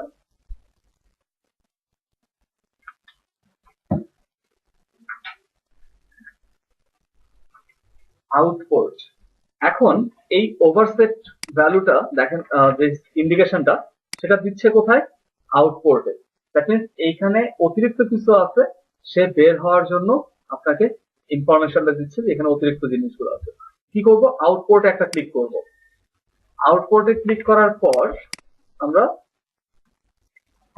এখানে আরেকটা অবজেক্ট ড্র্যাগ করলাম, ফ্রেম তৈরি করলাম, এইভাবে আসলো।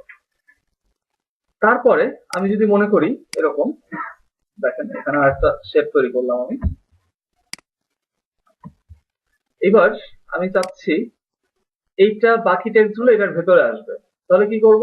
এই ফ্রেমটাতে আউটপোর্টে ক্লিক করব, তারপরে এইখানে এসে এই ফ্রেমটার ভেতরে যখন মাউসটা যাচ্ছে, খেয়াল করে দেখেন এখন আছে হচ্ছে পারপেন্ডিকুলার ডটেড লাইন কার্সারের পাশে। যখন সেটা ফ্রেমের ভেতরে আসে তখন সেটা কি হয়? একটা প্যারেনথেসিস মানে ফার্স্ট ব্র্যাকেটের ভেতরে চলে আসে, তাই তো? এই অবস্থায় যদি ক্লিক করি তাহলে কি হচ্ছে? একটা ইনপোর্ট এবং আউটপুট এখানেও তৈরি হচ্ছে, টেক্সট গুলো এখানে চলে আসতেছে। আবারও দরকার, আবারও নিলাম, আবারও করলাম, এভাবে করে করে আউটপুট থেকে তাকে বের করতে হয়। এখন কথা হচ্ছে এরকম, আপনি কাজ করতে করতে হঠাৎ করে ভুলে গেলেন যে এই টেক্সটটা আসলে কার অংশ, এই টেক্সটের কন্টিনিউয়েশন নাকি এই ফ্রেমের কন্টিনিউয়েশন। এটা বোঝার দরকার আছে না? এটা কিভাবে বুঝবো? এটা বোঝার জন্য আমাকে টেক্সট থ্রেড গুলোকে দেখতে হবে। টেক্সট থ্রেডিংটা দেখা যায় হচ্ছে ভিউ মেনুর এক্সট্রাস, শো টেক্সট থ্রেডস।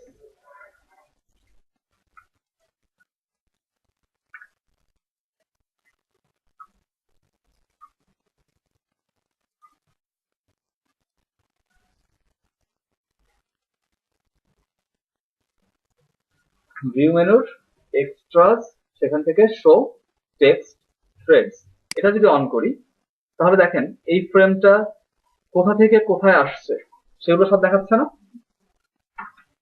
আউটপোর্ট থেকে ইনপোর্ট, আউটপোর্ট থেকে ইনপোর্ট, এভাবে করে সে কানেকশন দিয়ে বোঝাচ্ছে যে এখান থেকে এখানে আসছে, আবার এখান থেকে এখানে আসছে। তো পারা যাবে তো এরকম টেক্সট থ্রেডিং গুলো দেখানো? মানে জাস্টিফিকেশন করতে চান তাহলে প্যারাগ্রাফ প্যালেট লাগবে, তাই না? প্যারাগ্রাফ প্যালেটের ছাড়াও আমাদের উপরেও অপশনটা আসবে। খেয়াল করে দেখেন না, এখানে এই মুহূর্তে সেরকম কোন অপশন এখানে নাই। আমরা টেক্সট মানে টাইপ টুলটাকে সিলেক্ট করি, টাইপ টুলটাকে সিলেক্ট করে খেয়াল করে দেখেন এইখানে আছে হচ্ছে ক্যারেক্টার ফরম্যাটিং কন্ট্রোলস, এই যে বাম পাশে এ লেখা, তার নিচেই আছে হচ্ছে প্যারাগ্রাফ ফরম্যাটিং কন্ট্রোলস। যদি ক্লিক করি তাহলে কি আসলো?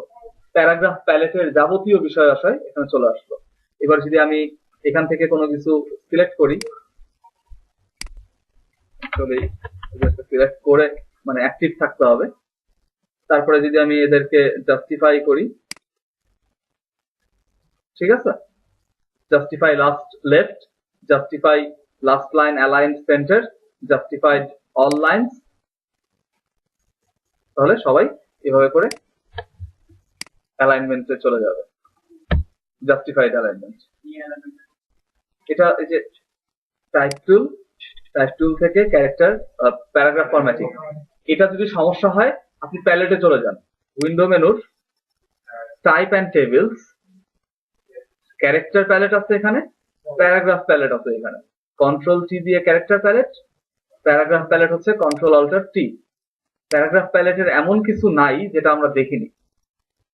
দুইটা জিনিস আছে যেটা আমি আজকে দেখাবো না, আগামী দিন দেখাবো। সো আমাদের 12 নম্বর অপশনটা type tool working with text frame আমরা দেখলাম, সাথে দেখলাম হচ্ছে ইম্পোর্টিং টেক্সট, কিভাবে একটা টেক্সট ফাইল নিয়ে আসতে হয়, টেক্সট ওভারসেট কি জিনিস সেটা আগে থেকে জানতাম, আজকে আরেকবার দেখলাম। তারপর হচ্ছে টেক্সট থ্রেডিং, মনে থাকবে তো, সমস্যা নেই, এই জন্য ভিডিওটা আছে। আমাদের তো এখানে দেখাচ্ছি বাড়িটা থাকলে প্রোগ্রামটা ছিল, আমরা যদি এর মধ্যে কিছু লিখি ওই যেটা আমি জি জি জি, এখানে একই রকম ভাবে এখন তবে পরে এটা আমরা খালি লিখে গেছিলাম। আচ্ছা দেখেন, আমি আপনার সমস্যা সমাধান দিচ্ছি।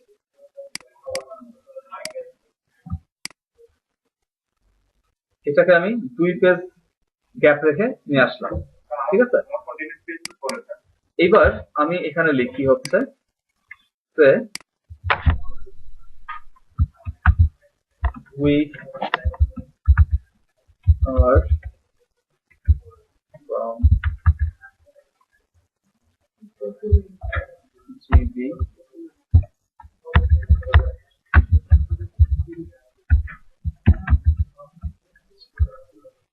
কি রে ভাই, উপর থেকে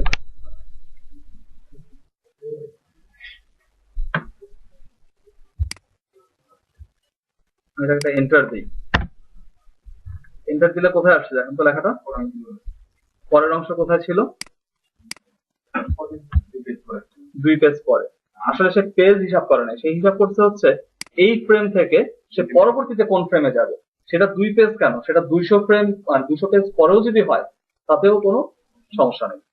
তার সাথে কানেকশন হচ্ছে এই ফ্রেম এবং এই ফ্রেম, মাঝখানে কে আছে না আছে সেটা তার হেডেক না। 100 পেজ নিলেও হ্যাং করবে না, এই কারণেই যে একদম লাইট ওয়েট ভার্সনে আপনাকে আউটপুট দিবে। আপনি যদি ওই যে ডিসপ্লে ফুল পারফরমেন্সে থাকেন, হ্যাঁ, হাই কোয়ালিটিতে থাকেন, সেই ক্ষেত্রে আপনার হ্যাং করবে। আর এইগুলো যেহেতু টেক্সট বেস কাজ বেশি, তো সেই ক্ষেত্রে খুব একটা প্রবলেম হবে না। তো আমাদের টেক্সট নিয়ে কারো কোনো কোশ্চেন থাকলে করতে পারেন, নাই বাসায় গেলে ইনশাল্লাহ কোনো প্রবলেম হবে না, কারণ অলরেডি এগুলো জানেন আপনারা। এবার আসি হচ্ছে ইমেজের ব্যাপারে। টেক্সটের ইফেক্ট এখানে খুব একটা লাগে না, কারণ প্রিন্ট ভার্সন যেগুলো হয় সেসব জায়গাতে খুব বেশি ইফেক্ট আকারে থাকে না। আর যদি কোনো ইফেক্ট দরকার হয় ফটোশপে তৈরি করে সেটাকে এখানে নিয়ে আসবে। হ্যাঁ, এখানে জাস্ট এখানে প্লেস করা লাগবে না, কাভারটা আলাদাই প্রিন্ট হয়, কাভারটা আলাদাভাবে প্রিন্ট হয়ে আসে। হ্যাঁ, দেখানোর প্রয়োজন হয় না। এটা যদি ইবুক হয় সেক্ষেত্রে ওইটা প্রয়োজন হবে, ঠিক আছে, কিন্তু প্রিন্ট ভার্সনের জন্য ওই কাভারের কোনো দরকারই নাই এখানে। আচ্ছা, এবার আমরা আসি হচ্ছে একটু ফ্রেমস বোঝার জন্য। ইনডিজাইন যা করবে সবকিছুর পেছনেই ফ্রেম চলে আসবে। টেক্সট লিখতে হবে, ফ্রেম লাগবে। অবজেক্ট তৈরি করতে হবে, ফ্রেম লাগবে। ইমেজ দরকার, ফ্রেম লাগবে। ইমেজ গুলোকে কি করব, এখানে দেখেন কিছু ফ্রেম আছে, রেক্ট্যাঙ্গেল ফ্রেম টুল, ইলিপস ফ্রেম টুল, পলিগন ফ্রেম টুল। অ্যাকচুয়ালি এই ফ্রেম টুলটা অপ্রয়োজনীয় তৈরি করা, মানে যে কোনো অবজেক্ট একটা ফ্রেম হিসাবে কাজ করে, যেখানে বাউন্ডিং বক্স আছে সেটাই একটা ফ্রেম, এছাড়া আর কিছু না। আমি যদি এখানে ফ্রেম টুল নেই, এটার সুবিধাটা কি, সুবিধাটা হচ্ছে এখানে ক্রস আকারে যে জিনিসটা আছে এটা শুধুমাত্র ইন্ডিকেট করে এটা একটা ফ্রেম। আপনি যদি ইউএক্স ডিজাইনার হন সেক্ষেত্রে আপনার কাজটা কি জানেন তো, ইউএক্স ডিজাইনারের কাজ হচ্ছে জাস্ট দেখানো, এখানে থাকবে লোগো, লোগোর জন্য আপনি গোল একটা সিম্বল ইউজ করবেন, এখানে থাকবে টেক্সট, আপনি এভাবে ডট ডট দিয়ে গেলেন, আপনার এখানে থাকবে হচ্ছে ইমেজ। জাস্ট এইভাবে করেই একজন ইউএক্স ডিজাইনার ডিজাইন করেন, এটাকে বলা হয় ওয়্যার ফ্রেম। এই ওয়্যার ফ্রেমটার উপরে বেস করে একজন ইউআই ডিজাইনার, দ্যাট ইজ আপনাদের মতো ব্যক্তিরা এটাকে রং, টেক্সট, ইমেজ এগুলো দিয়ে সাবলীল ভাবে ইউজারের কাছে উপস্থাপন করেন। হ্যাঁ, এর কাজ সবচেয়ে সোজা এবং এর কাজ হচ্ছে সবচেয়ে কঠিন, ঠিক আছে। তো আমরা না জেনে ইউএক্স এবং ইউআই দুটোই করি, না জেনে, ঠিক আছে, যেভাবে ইচ্ছা সেভাবেই বসাই দিই, রাইট। আচ্ছা, তো আমরা এখানে কি করতেছি, এখানে একটা ক্রস দিয়ে বুঝাইলাম যে এখানে কোনো একটা কিছু বসবে, সেটা টেক্সট হতে পারে, সেটা ইমেজ হতে পারে। তো এইখানে যখন আমি ইমেজ বসাবো তখন কি করব, সিলেক্ট করব, সিলেক্ট করে ফাইল মেনু থেকে প্লেস কমান্ডে যাব, প্লেস কমান্ডে গিয়ে আমাদের সেই 3 বন্ধুকে নিয়ে আসবো।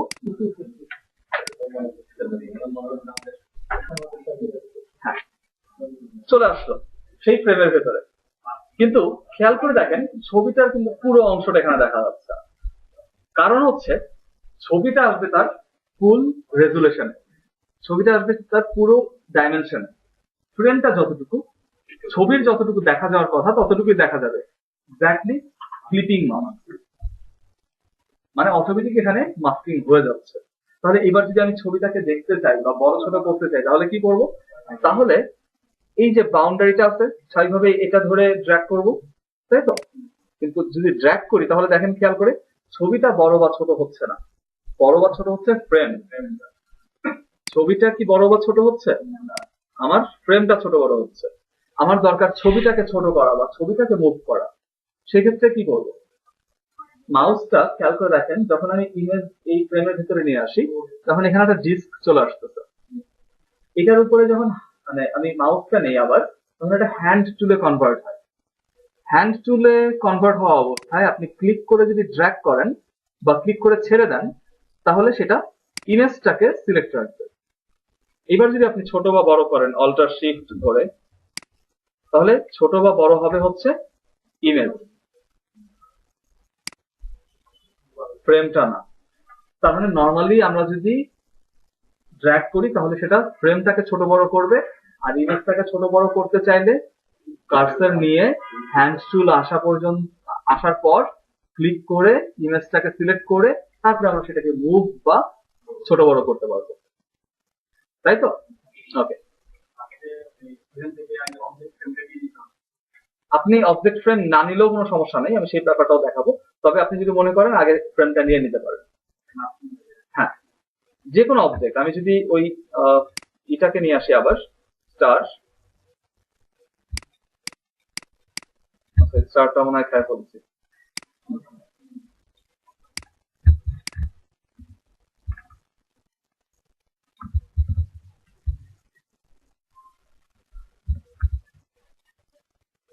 এখানে একটা শেপ নিয়ে আসলাম যেটা হচ্ছে স্টার শেপ। এই অবস্থায় এটা সিলেক্ট রেখে ফাইল থেকে প্লেসের পরে সেই দুটি ব্যক্তি কলাম, তো সেটা এই অবজেক্টের ভেতরে চলে আসবে। মানে আপনি যাই করেন না কেন আপনার খালি একটা ফ্রেম সিলেক্ট থাকলেই হবে, একটা অবজেক্ট একটা ফ্রেমের মতোই কাজ করে। এবার এটাকে মডিফাই করতে চাইলে কি করতে হবে, এই ডিস্কের উপরে মাউস নিয়ে এসে ক্লিক করলে ইমেজটা সিলেক্ট হবে, তারপরে আমরা এটাকে ছোট বড় বা মুভ যা করার করতে পারবো, তাই তো?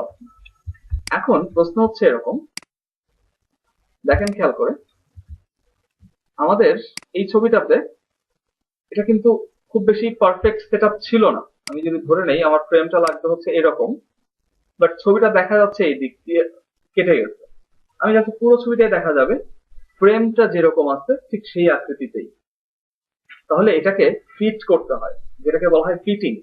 ফিটিং করার প্রসেসটা কি? ফিটিং করার প্রসেস হচ্ছে অবজেক্ট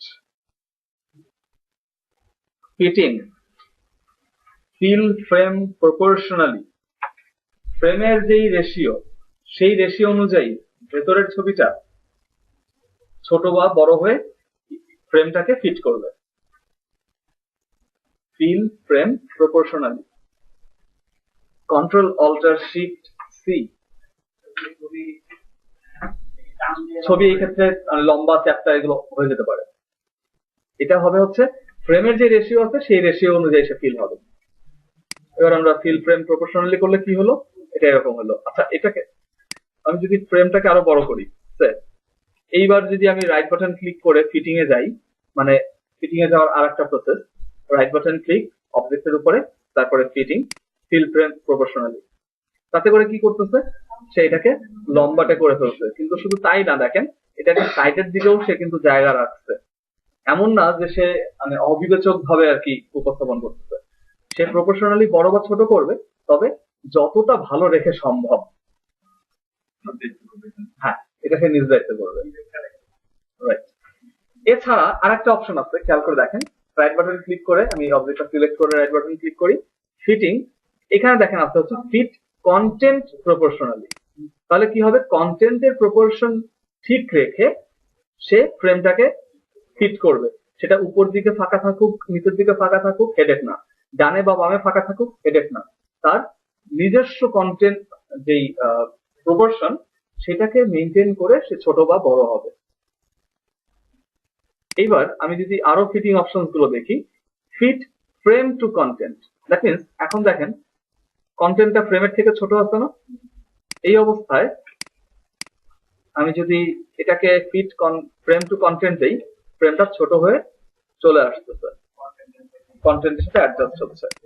আবার যদি ফিটিংটা করি হচ্ছে আমি এরকম, ফিট কন্টেন্ট টু ফ্রেম, তাহলে সে ফ্রেমের সাথে বড় বা ছোট হয়ে অ্যাডজাস্ট করবে, সেটাতে তার যত ক্ষতি হয় হোক। কোনটা ভাইয়া? এটা এটা এটা হচ্ছে লিঙ্ক। লিঙ্কের ব্যাপারটা পরে আসবো আমরা। তারপরে আছে হচ্ছে আমাদের এখানে সেন্টার কন্টেন্ট, কন্টেন্ট অলরেডি সেন্টারে আছে। এইভাবে করে আমরা অবজেক্ট গুলোকে ফিট করতে পারি। আবার আর একটু সময় নেই আপনাদের, আর 2 থেকে 3 মিনিট, এর বেশি না।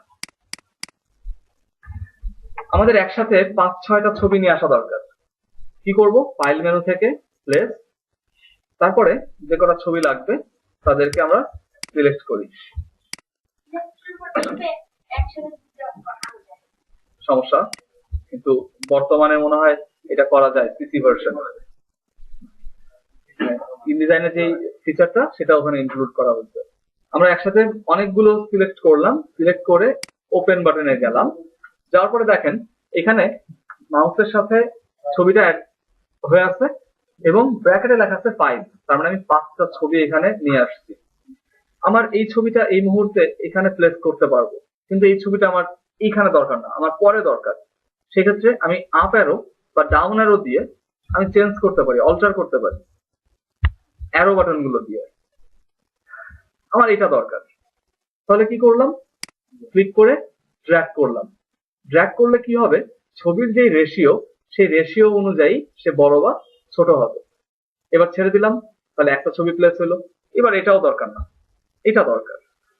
এবার এটাকে আমরা এখানে প্লেস করতেছি, তারপরে এটাকে এখানে প্লেস করতেছি, এটাকে এখানে প্লেস করতেছি। এইভাবে করে আমাদের 5টা ছবি প্লেস করা ইজি ভাবে সম্ভব হচ্ছে। এছাড়াও আমি যদি একটু আনডু করি, খেয়াল করে দেখেন আমি কিন্তু খালি আনডু করছি, আমি নতুন করে আবার প্লেস কমান্ডে যাইনি। আমার ছবি প্লেস যেগুলো করছিলাম আনডু করাতে তারা কিন্তু আবার আমার কার্সারের সাথে অ্যাড হয়ে আছে। এবার আমি চাচ্ছি এদেরকে সবাইকে একসাথে প্লেস করব, একই সাথে। এখানে একটা বক্স হবে, যে বক্সের বাম পাশে একটা থাকবে, ডান পাশে একটা থাকবে। এভাবে করে উপর থেকে নিচের দিকে অগ্রসর হবে।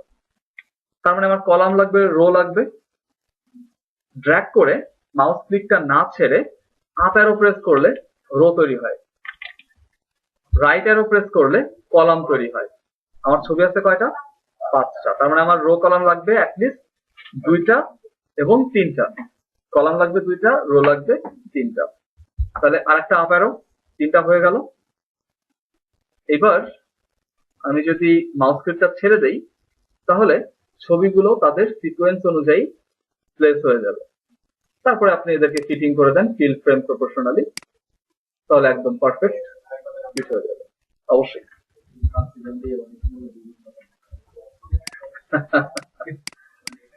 আচ্ছা, কি করছি, ছবিগুলোকে প্লেস কমান্ডে গিয়ে সিলেক্ট করলাম। সিলেক্ট করার পর মাউস ক্লিক, ড্র্যাগ, এই অবস্থায় আপ অ্যারো প্রেস করে বা রাইট অ্যারো প্রেস করে রো বা কলাম তৈরি করতেছি। ঠিক আছে,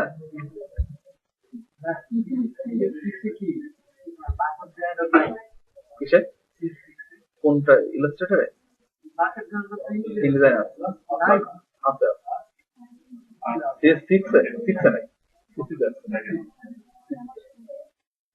আচ্ছা তো আমরা আমরা যেটা দেখতেছিলাম সেটা হচ্ছে আপ অ্যারো বা রাইট অ্যারো প্রেস করে এখানে কলাম তৈরি করলাম, ক্লিকটা ছেড়ে দিলাম, ইমেজ গুলো সব প্লেস হয়ে গেল।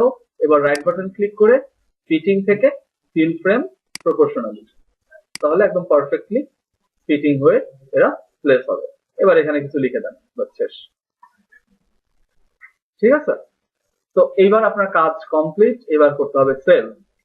সেভ করার জন্য খুব জটিল প্রসেসটা আবারও ফলো করতে হবে। ফাইল মেনুতে গিয়ে সেভ কমান্ডে ক্লিক করতে হবে, তারপর একটা নাম এবং লোকেশন সেট করে সেভ বাটনে প্রেস করতে হবে। এটা ডিফল্ট ভাবে INDD ফরম্যাটে সেভ হবে, ইন ডিজাইন ডকুমেন্ট। IND দিয়ে হচ্ছে ইন ডিজাইন, ডি তে document, in design document save হলো। আমরা এটাকে ডেস্কটপে সেভ করি। এইটুকু করলেই যথেষ্ট আগামী ক্লাসের জন্য। ঠিক আছে, যদি কেউ সিসি তে কাজ করেন সেক্ষেত্রে আরেকটা ভার্সনে সেভ করে নিয়ে আসতে হবে। সেই ভার্সনটা কিরকম? ফাইল মেনু থেকে সেভ অ্যাজ টাইপ, এখানে এসে CS4 থেকে লেটার IDML এই ফরম্যাটে সেভ করতে হবে। In design markup language IDML। এই ফাইলটা কি AI তে অন হয়?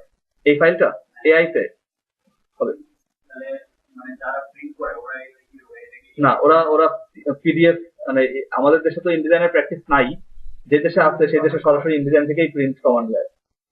ঠিক আছে, এখান থেকে কি আমি ছবি করতে পারবো?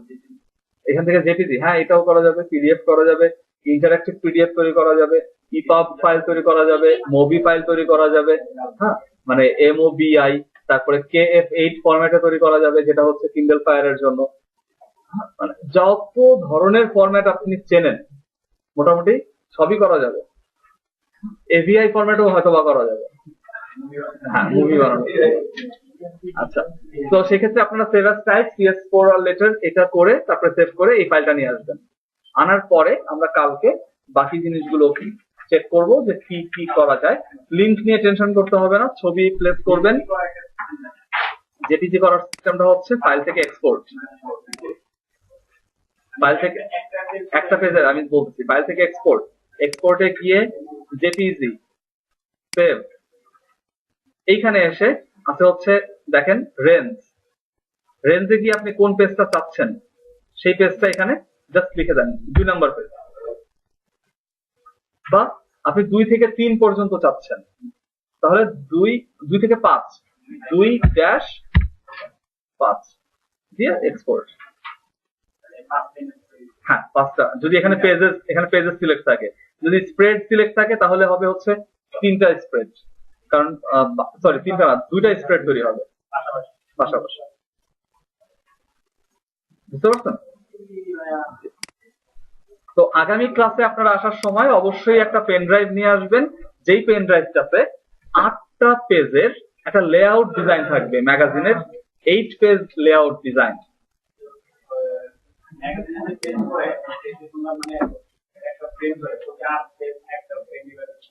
ফ্রেম ফর্মা 8 পেজে 1 ফর্মা। জি।